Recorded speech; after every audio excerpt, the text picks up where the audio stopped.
Hello, you wonderful people, and welcome to another episode of Centric. This being a show where we talk about crime dramas that I watch. For today's episode, I'm going to talk about The Blacklist, Season 10, Episode 2. A lot of really interesting things went down in this episode, so let's break it down. Well, first and foremost, we're dealing with a blacklister, the whaler. Basically, she gets together, like, high-class, like, card games with, like, the rich and powerful, officials in some regards, obviously criminals in others. She kind of is very adamant about getting her way, but somehow it seems like she's connected to Woojin because apparently there's like other casinos he's been hitting up like over the past like week or so, trying to get to different ones. And it seems like Woojin and her might be working together. It's like to what capacity, it's unclear.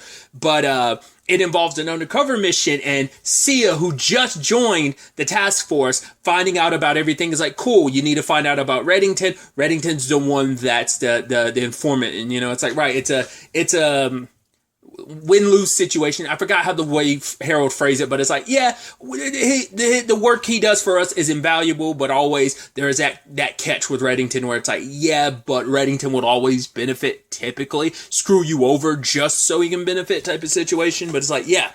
So I was curious if like there was going to be a new Aram kind of filling that void. Doesn't seem like it is. It seems like, because I love that Harold tried to pull up the stuff and it's like, oh, Aram just made it seem so easy and Sia handled it. So I'm like, oh, is she going to be double timing as kind of like a Aram, like where she handles like some of the computer stuff and then kind of is out in the field like Parks? Or is it just going to be a situation, that's a Parks, Agent Park, or is it just going to be a situation where it's just kind of, I mean, everyone's kind of pulling maybe because we see Dembe kind of at the computer sometimes, so maybe he kind of picked up some stuff here and there. I don't know if they're going to, my question was like, whether they were going to get it like a perma, like, replacement for Aram, because even, obviously everything with, Sia is just temporary. I mean, obviously this is the final season and everything, but like right after this, like even no matter how the story ends, if the task force still exists by the end of the show, she might not be working here. She'll still go back to MI6. Everyone probably go their separate ways, but more permanently this time. Obviously it was a temporary separate ways between season 8 and 9 and between 9 and 10. But either way, putting all that aside, Sia's actually the one that's going to go undercover because it's like, yeah, like it's like this, it's a game, it's a card game. It's all about reading people. And I guess it's implying like Donald would be too easy to read.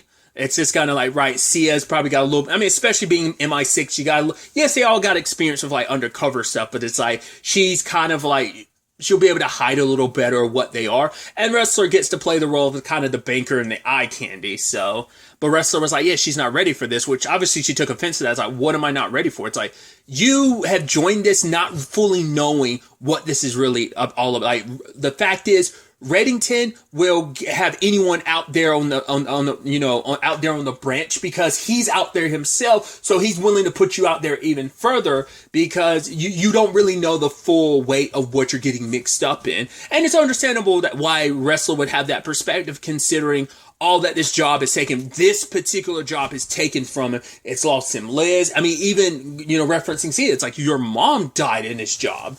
But for her, it's like, no, I can do this because she, at the end of the day, she was like, I don't think I'm not Liz and I'm not my mom. I'm me. So maybe this job won't crush me the way it has other. But I mean, obviously, we've seen how this has affected Wrestler, especially after losing Liz like that, how much of a toll it took on him and his demons and his struggles. So it is a thing of like, it is his thing of Wrestler trying to look out for the new person in this. Because I mean, it's like, you could even look at Samar's situation being tied to this whole situation playing out the way it did. I mean, that was more so on the Mossad side of things, if I remember correctly. So hopefully she doesn't end up with a similar like situation, kind of screwed over by her own respective squad, people she trusted. I mean, that's kind of like the spy game for you. Like, that's a possibility, but I don't see that happening, but who knows. Either way, they have to go undercover, and I loved Sia going up against that guy in the first game that was kind of like an audition to get her into like the main game. And I love that guy was talking all kinds of shit, and it's just like, yeah, he's running his mouth and stuff like that. And she came from behind and let's not mince words, she whooped that ass. And he was like, she's like, oh yeah, like I knew that you didn't have that because he called her some name, like, what was it, like Sugar Cube or something like that, and it was just like, okay, I see what time it is, and you don't have a good hand. I came in, I swooped in, your guard was down, and I won it all. So, yeah.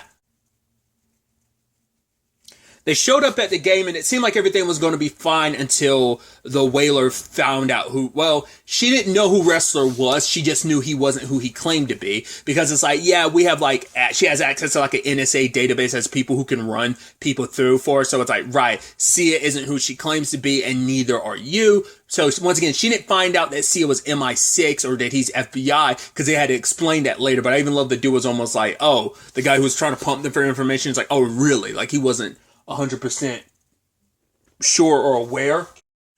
But it turns out Woojin shows up at the game, and he's going to the table with like these like two like powerful, was it Chinese leaders or something like that, that apparently like MI6 has files on them, but not sure why.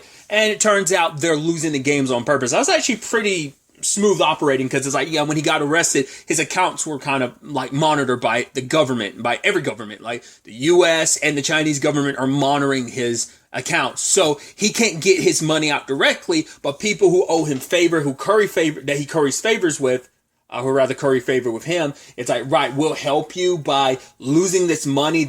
And that's why he's been hitting up all these casinos, because it's like, right, little at a time. And he's got this whole deal with the Whaler where it's like, all right, all the money I'm pulling out, the fact of the matter is you will be getting a fraction of that. You'll get a cut of it. So it's beneficial for her to kind of let this all play out. Obviously, Reddington being Reddington, I love the fact is that he shows up, because it's like, of course you do. It always feels like, right, when the task force ends up taking a hit, there you are swooping in just to kind of like, you know, take your position. It's like, do you 100% plan for that, or are you just there as a contingency? Because it's not like he knew that Sia and Wrestler were removed from the equation, but I guess it was like, right, I'll be here as a backup. Which also makes this situation even more interesting, because even Harold made a point of it. It's like, right, you're rolling with no security. It's like, I've got that covered. It's like, we have not unless your security is like super, like very good at staying far, far away and let you kind of do your thing. Because obviously Wicha for, all of last season was kind of by his side. And obviously Dembe, like, he would never go without having some backup, and like his normal squad, like Chuck, he's got them into like, who knows if they're even involved in whatever it is that Reddington's doing. Like I said, I feel like this has got to be like his final game and his final thing. And so he's keeping everyone at a distance, because he's got to keep his game super close to the vest type of situation, not letting anyone know fully what's up, but he's got stuff working in the background, I can only assume. But nevertheless, Woojin's there playing his game, and Reddington invites himself to the table by giving the Whaler, it's like, oh, you're going to be getting like a fraction of the money. How much are you going to get? Like 4 million? Yeah, here's 6 million in diamonds. And he's just like, you've never made a bad call before. Don't make one now.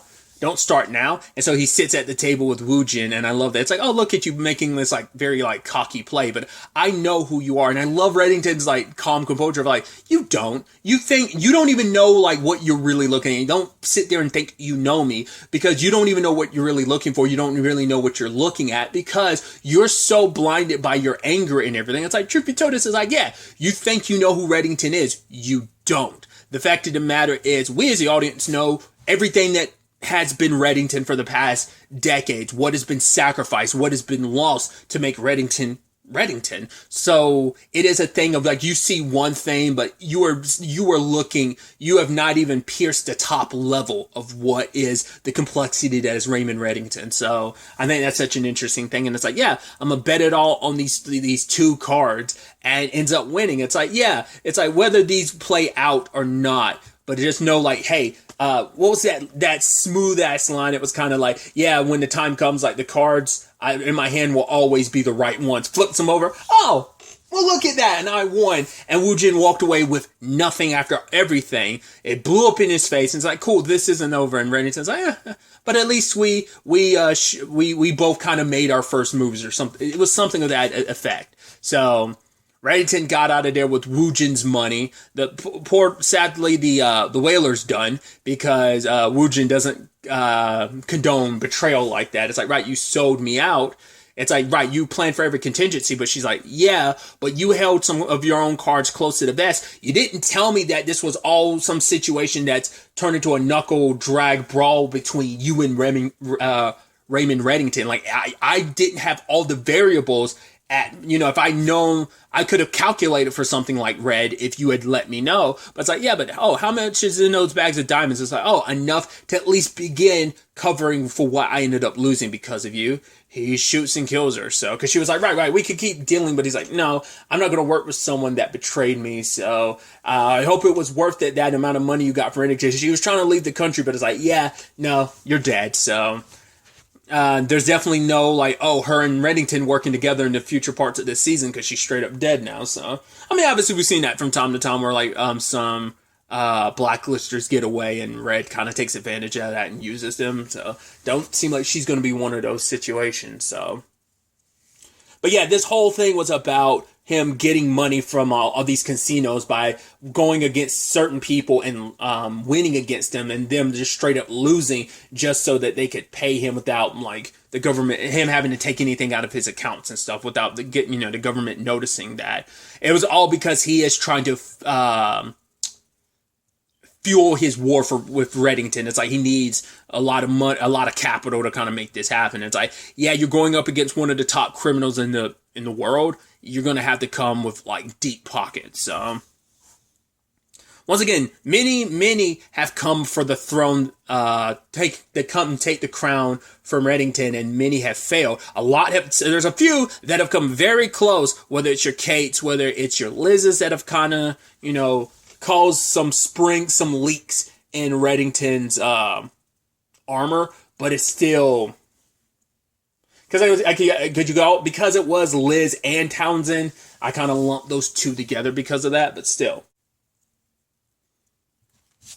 I also love that the aftermath of this was that, yes, Wrestler had that line where it's like, right, I have underestimated you. You came through in the end. I mean, she even showed up with like some spy gear because like her earrings like turned into like, I think because like they were able to kind of cut the zip ties or whatever because of her earrings.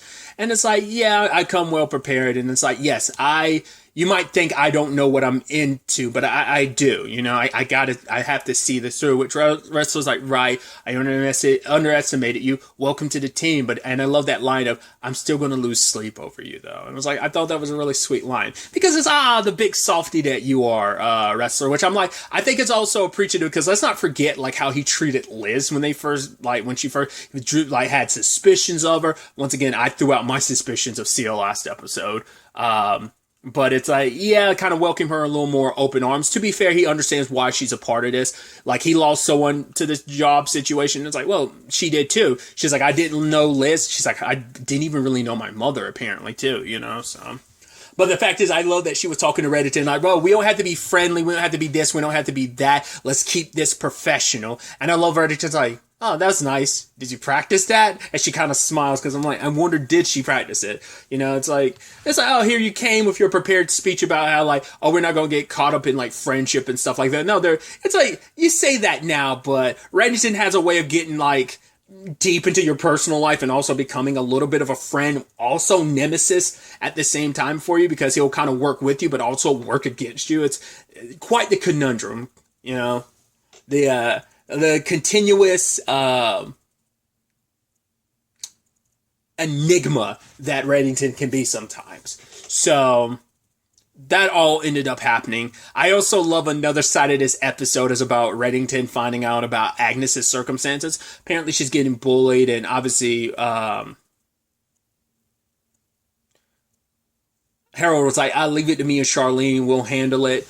But Reddington can't help but stick his nose in it. So he sees that the girl that's like bullying Agnes for no reason. And it's like, for him, it's just like, why do children just have to be like that? It's like, yeah, they can suck. I mean, I guess for him, it's more so like, right, this is the age where you're supposed to be innocent. It's like, right, evil and stuff like that. Yes, when you're an adult, that's just, yeah, the world is evil. But this is at a young age where you're supposed to be young. You're not supposed to be consumed by the evil of the world, the hatred of the world. You should just be pure and innocent. But it's like, yeah, children aren't always that case, sadly. And so he talks to Harold about it. Harold's like, wait, because he was looking into the, like, Reddington did a deep dive, or at least had someone take a deep dive into the girl Amanda who was bullying Agnes and her family. He's like, wait, is that the girl he's like, what? Come on. Harold's like, I'm going to tell you one last time, stay away and stop getting involved in this. And I love Reddington be like, why am I always the bad guy? It's like, you know why, Reddington. But yeah, I love that, like, when he goes to that guy, he's like, hey, I'm here to pay off your debt. Your debt's like 70-something million. Here's 70-some thousand. Here's 100,000 to 20+ thousand. Do whatever you want with it. It's like, well, there's a job opening and I want this particular family guy to be able to, you got a project manager, relocate them to somewhere warmer and wetter and super far away. And I didn't even piece it together until he went to see Agnes. I was like, oh, because I completely wasn't paying attention to the name. I was like, oh, that little girl's parents, you literally got her dad another job, got him transferred, so they have to move away. I'm like, that's one way to deal with it. I mean, it's not like they're dealing with hardened criminals or anything. So, of course, like, he's going to take, like, a very passive-aggressive approach like this. Obviously, it's like, if it were any other circumstances, Reddington would lean in with an iron fist. But it's like, right, we're talking about a bully kid, and it's, like, the easiest way to handle that. And I guess he also thought he could get away with Harold not finding out. It's like, oh, yeah, how serendipitous. It's like, no, I'm not stupid, Reddington. I know this has your fingertips all over. He's like, I have no idea what you're talking about. I'm not doing... It's like, oh, really? Then why am I here right beside you and you're here, like, watching Agnes? But it's like, yeah, I get it. Everything you're doing is because you care about her. Because for Reddington, it's just that thing of... He was referencing, like, a child's book that's like, if you're going to tell a child anything, like, I think there's a thing of, like, if you're going to say anything to a child, always let it be the truth. And maybe there's a little bit of kind of sadness from Reddington in that regard, too, because... not everything Reddington ever said to Liz was the truth. Like, obviously, it's always been lies of omission. So maybe it's just like, right, she found out on her death who you really were. So maybe that's where those words kind of, like, ring even more true. And once again, the mistakes he made with Liz wants to kind of correct those with Agnes. And it's just like, I want to keep her safe. I just want to protect her, which Harold's like, I get that. But at the end of the day, you have to let her kind of make her own mistakes, let her skin her knee, because that's the only way you're going to allow her to be able to live her life. I get you wanting to protect her, and I know everything you do is because you love her and you want the best for her, but you got to let her live her life. We got to let them grow so that they can grow into the people they're meant to be, you know? So... And once again, I feel like this is all set up for Reddington planning his exit, like, just from, sadly, life. Like, it feels like he's trying to set the groundwork, kind of like he did at the end of, like, with season 8, trying to set everything up for Liz. But I think it's more so like a, this is my curtain call. I'm putting everything in motion. This is it before I bow out, in not just the metaphorical sense and literal sense when it comes to life and stuff. That's where I'm wondering. That was my thought in the first episode of the season, but I don't know how true that is. But we'll definitely have to wait to see where all of this takes us going forward into the next episode. What's next on Woojin's list? Now that this situation kind of went bust, but I'm sure he's going to make up for that capital in some other shape or form. He got a little bit of a boost back because of the diamonds he took from the whaler, but we'll see what ends up happening next. Whether the allies he ends up joining this fight of his. So, but really, that's all I want to talk about. Till the next time we meet, be happy, be safe, live life to the fullest, and enjoy it. Good day and goodbye.